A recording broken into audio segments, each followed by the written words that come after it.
আসসালামু আলাইকুম ওরহমতুল্লাহি ওবরকাতু। প্রিয় বাংলাদেশি ভাইয়েরা এবং প্রবাসী ভাইয়েরা, এই ভিডিওটি যে যেখান থেকে দেখতেছেন এই ভিডিওটি শেয়ার করবেন। কারণ এই ভিডিওতে যারা সংযুক্ত আরব আমিরাতে আসতে গিয়ে ফতে বাধা খেয়ে ইমিগ্রেশনে আপনার যাদের ভিসা ক্যান্সেল হয়ে গেছে তাদের জন্য এই ভিডিওটি অত্যন্ত গুরুত্বপূর্ণ। এবং এই ভিডিওতে আমি আপনাদেরকে একটি তথ্য দিচ্ছি, আপনারা সংযুক্ত আরব আমিরাতে আবার কীভাবে আসতে পারবেন যাদের ভিসা ক্যান্সেল হয়ে গেছে তাদের। তো আপনারা যারা যেখান থেকে এই ভিডিও দেখতেছেন অবশ্যই ভিডিওটি শেয়ার করবেন, কারণ আমার প্রবাসী ভাইয়েরা যারা সংযুক্ত আরব আমিরাতের জীবিকার তাগিদে আসতে চাইছিল তারা কিন্তু বাধা খেয়ে তাদের হৃদয়টা কিন্তু ভেঙে গেছে। এখন যে এই হৃদয়টা ভেঙে যাওয়ার কারণে আমরা কিন্তু সোশ্যাল মিডিয়াতে আমি এবং রিয়াজ আহমেদ ভাই অন্যরা দুই একজন ভিডিও ছেড়েছে, যেটা তাদের আপনাদের বিষয়গুলো ক্যান্সেল হয়ে যাওয়ার কারণে। তো আমাদের ভিডিওগুলো সোশ্যাল মিডিয়ায় ছড়ার কারণে বর্তমান প্রাইম মিনিস্টার এবং দুবাইয়ের কনসুলেটর এবং আবুধাবির দূতাবাস থেকে এবং বিভিন্ন জায়গা থেকে আমাদের ভিডিওগুলো দেখে তাদের ঘুম ভেঙেছে। ঘুম ভাঙার পরে তারা এখন আপনাদের জন্য কিছু একটা করতে চাইতেছে। এ করার জন্য আপনারা কিভাবে সংযুক্ত আরব আমিরাতে আবার রিটার্ন আসতে পারবেন, তারা একটা ফর্ম দিয়েছে। এই ফর্মটা আপনি পূরণ করে আপনি আপনার আত্মীয় স্বজনের মাধ্যমে হোক বা বাংলাদেশে হোক বা এখানে হোক, আপনি এই ফর্মটা জমা করলে আপনাকে তারা পুনরায় নিয়ে আসবে এবং তা তদবির করতেছে। যদি আল্লাহ আপনাকে ইচ্ছা হয়, আল্লাহ যদি আপনার এদেশে রিজিক রাখে এবং আপনাকে যদি আল্লাহ তালা এদেশে নিয়ে আসে তাহলে কিন্তু আপনি আসতে পারবেন।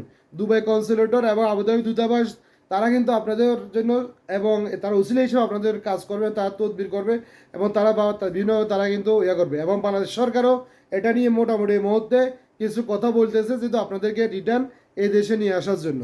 তো এই ফর্মটা আপনারা আমার ইয়াতে পাবেন, আবার এখানে ভিডিও সেকশন বক্সে আপনি লিঙ্কটা পেয়ে যাবেন। এই ফর্ম লিঙ্কটা পূরণ করে আপনি অবশ্যই আপনার যারা সংযুক্ত আরব আমিরাত আছে তাদেরকে দিবেন এবং যারা দেশ থেকে করছেন তারা যেভাবে হোক এখানে পৌঁছাবেন, দেশে আপনারা এই এটা আপনারা দিয়ে দিবেন। এখানে আপনার ফর্মে যথাযথ যেভাবে আছে এভাবে পূরণ করবেন এবং আবেদনকারীর নাম ইংলিশ এবং বাংলাতে এবং পাসপোর্ট নাম্বার এবং পাসপোর্টের কপি ফটোকপি যেটা কপি সংযুক্ত করবেন এই ফর্মের সাথে বা স্টাপলার করে। এরপরে আপনার আইডি নাম্বার এবং আইডি যে কপিটা আছে আপনাকে এই কপিটা আপনাকে কী করতে হবে, আপনাকে এখানে জয়েন করতে হবে।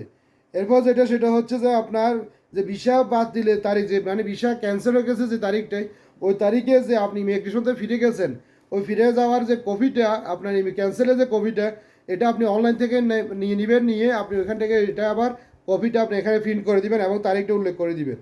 এই তিনটা হচ্ছে আপনার মূল আপনাকে এই তিনটা অবশ্যই যোগাযোগ করতে হবে।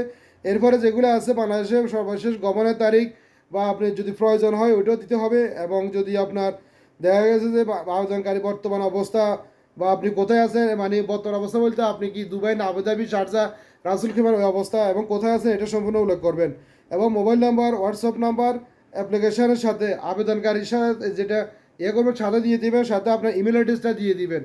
তারা আপনার সাথে ইমেল হোয়াটসঅ্যাপ এবং নাম্বার যে কোনো তারা আপনার সাথে যোগাযোগ করবে। এরপরে যে আপনার পেশা কি, কোন পেশাতে আপনার বিষয়টা ক্যান্সেল হয়েছে আপনার পেশাটা উল্লেখ করে দিবেন। এরপর আপনার কোম্পানি বা স্পন্সরের নাম, আপনি কোন কোম্পানিতে ছিলেন ওই কোম্পানি এবং স্পন্সরের নাম ইংলিশ অথবা বাংলা দোনোভাবে কিন্তু যেটা উল্লেখ করবেন।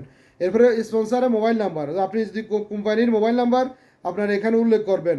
এরপরে হচ্ছে যে আপনার যেটা আবেদনকারীর বার্তা অবস্থা সব এটা বলে দিয়েছি, আপনাকে অবশ্যই এগুলোর সাথে করে আপনাকে এই ফর্মটা পূরণ করতে। আমি আপনাদেরকে ফর্মের এই ডাউনলোড লিঙ্কটা আমি আপনাদেরকে আমার ভিডিও ডিসক্রিপশন বক্সে দিয়ে রাখবো।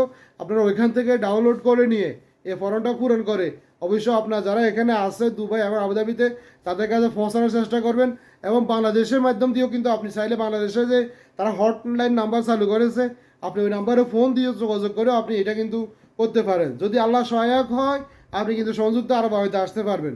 আপনাকে অবশ্যই আল্লাহর উপর ভরসা রাখতে হবে এবং তারা উসিলা মাধ্যমে আপনাদেরকে কাজ করবে।